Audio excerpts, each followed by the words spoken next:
welcome to our Soybean Shop Talk series. My name is Jana Fritz. I'm the Chief Executive Officer of the Michigan Soybean Committee. We are here today in Elkton, Michigan, in Huron County, talking with Jeff Crone. Hi, Jeff. How are you? Great. How are you doing today? Good. Thank you for being with us. Yes, glad to be here.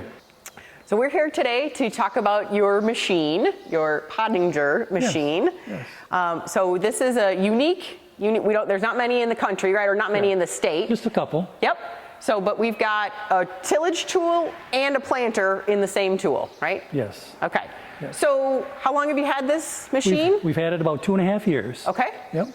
All right. And what was the catalyst, Jeff, to get you started in this type of tool? Okay. So what got us interested in this particular tool is actually the seed distribution system in the back. It plants 5-inch rows, okay, which your standard drill is about 7.5-inch rows. Yeah.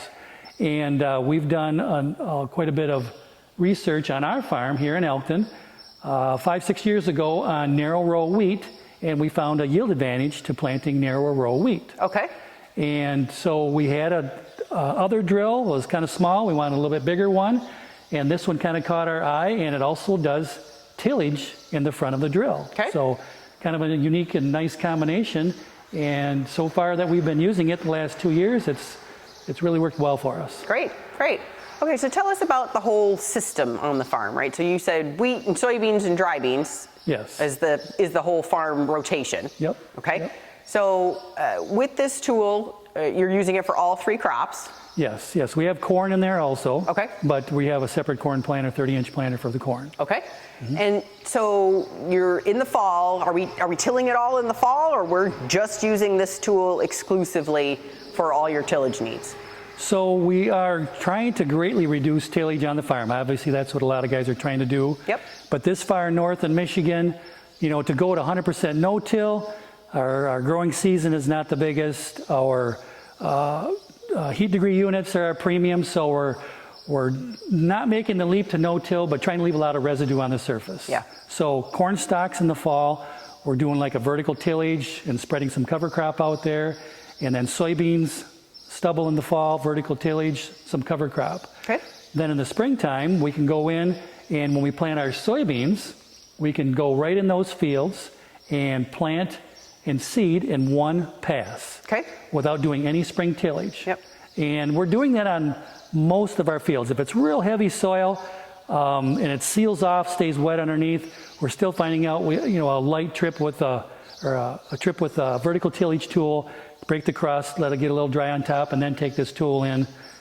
We're doing that on our extreme heavy soils, but 80% of our soils, we're doing a one-pass planting of our soybeans with it in the springtime. Okay. So are you planting soybeans in 5-inch rows? Maybe in some instances you are. What row spacing are we using for the soybeans? Mostly 15-inch rows. Okay. We do go down to 5-inch rows on our soybeans if they've never been soybeans in the prior, let's say, 10 years. Okay. We're still kind of rotating some of our fields and some of our newer farms that have never been soybeans. So the natural rhizobium is not in the soil, like with a soybean rotation. We inoculate our seed. We put some nitrogen on to kickstart the virgin soybean fields. Yep.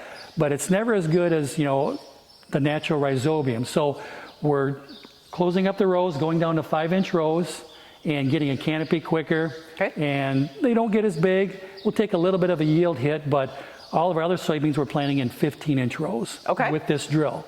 And the nice thing about the drill is the delivery system. It's a single point delivery system, so it's easy to calibrate. We can calibrate the drill in less than 5 minutes. Okay. Once it's calibrated, it's extremely accurate then. Great. So it drops the seed in through a meter, goes through the airstream up to the distributor. The distributor takes it through the system, delivers it to each row.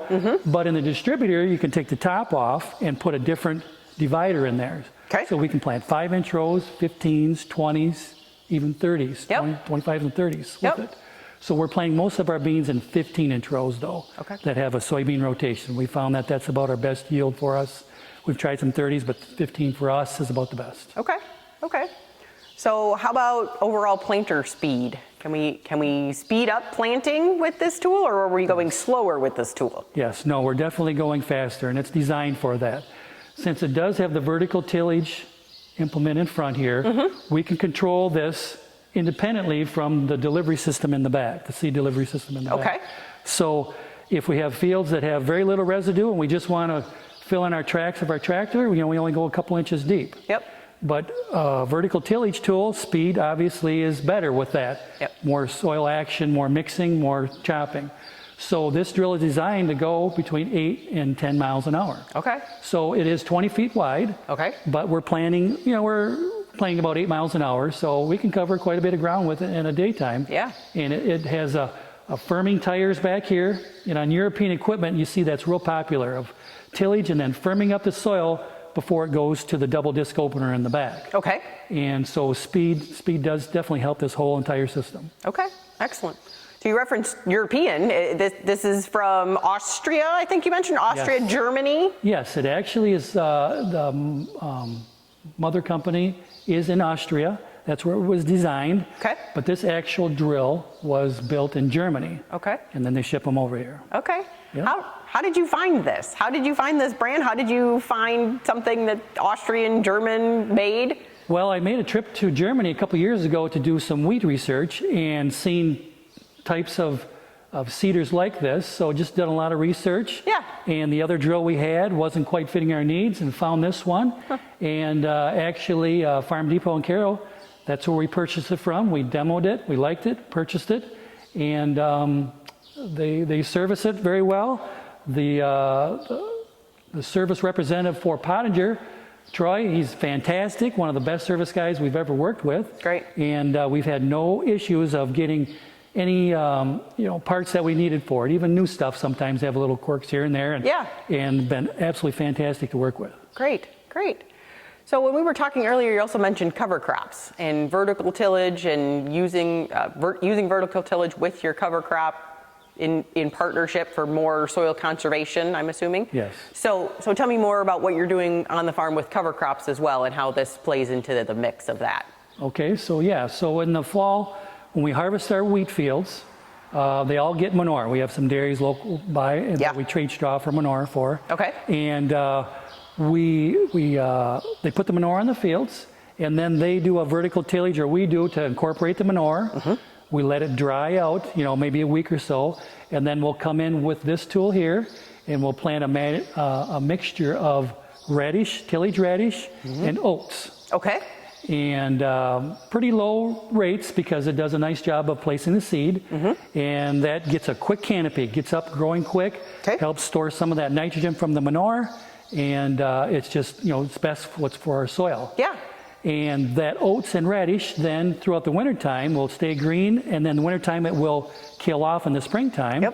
So we go out there, and there's still some volunteer wheat out there, so there's still some green stuff growing out there. But we take this tool right in, and then we plant our soybeans right into that mixture. And it's worked excellent for us the last 2 years. So it seems like you've really streamlined the operation, right? You're doing a lot with this tool. So inevitably farmers are going to ask as far as capital outlay, right? Money affiliated with this tool. And maybe it's a wash considering maybe the equipment that you've gotten rid of. I don't know. Tell me more about the investment in something like this, or what you've been able to take off the farm because you've moved to this tool. Well, we have a 500 horsepower tractor, and this spring we worked up 2 fields with it. It is all, maybe 150 acres is all. So it's sat all spring. But when I see that big tractor going across the field, it's burning fuel and it's burning carbon. And that's the 2 things that we don't want to burn on the farm. So we've really reduced our usage of our big tractor. And this tool here, obviously it's a one-pass system. It does take a little power to run this. We have a 300 horsepower tractor on it. It maybe is a little bit oversized for a 20-footer, but when you start getting speed and you're moving some soil, it takes some power. But it's a single trip across the field, and the investment for this is under $150,000. So it's there's other machines out here very much like it that are not priced in that same category. They're much higher than that. So this is, for what we were looking for, this this economically is fitting us very well. Great, great, okay. So, and then, so carry it through to harvest, right? You said you've been doing this now for 2 years or so. What have you learned through your yields in the last 2 years? Have you seen any significant yield bumps, or you're happy with maintaining your yields while preserving some more soil content? More benefits. Talk to me a little bit more about the benefits of using this. Well, in the wheat, we definitely have gained some yield in wheat with the narrower rows. Okay. With the soybeans, by getting tighter rows, quicker canopy on those virgin fields, we've definitely gained some yield with that. Good. You know, and I can't give you, numbers, but a few bushels. Still new. Yep. Yeah, and we grow non-GMO soybeans. Okay. So weed control is a little trickier. Yes. Non-GMOs. Yes. So we want to get canopy as quick as we can out here. Good. But we don't want to shoot ourselves in the foot with mold. So we really, have to keep an eye on our mold issue. Yeah. We do have dry beans in our rotation too. So that's something that we want to try to maintain. We're really successful maintaining that in our dry beans. Yep. And trying to take that over into the soybeans too with mold of. And it all depends on moisture. You get moisture at the right time, the wrong time. I guess it's going to make a big difference on our mold. Yep. With it. So yep. Good. It's been a great machine for us. We're going to use it more for sure. Good. Good. So if another farmer wanted to learn more about this combo equipment, how would they go about getting some more information? Where did you start when you were kind of exploring this? Well, on the internet, you can find lots of information on the internet. But once I found the machine that was going to more fit our needs, I called Farm Depot, and they set me up with their salesman. Okay. And lots of information there. And if farmers have questions about it too, they can contact me also if they have any questions about it. But we're very happy with it. Great. Sounds good, Jeff. Thank you so much for your time. You betcha. Thank you again for joining us on our Soybean Shop Talk series. If you or a farmer in your area is doing something innovative on their farm, please contact our Michigan Soybean office. We're happy to have you featured on a future episode. Thanks very much.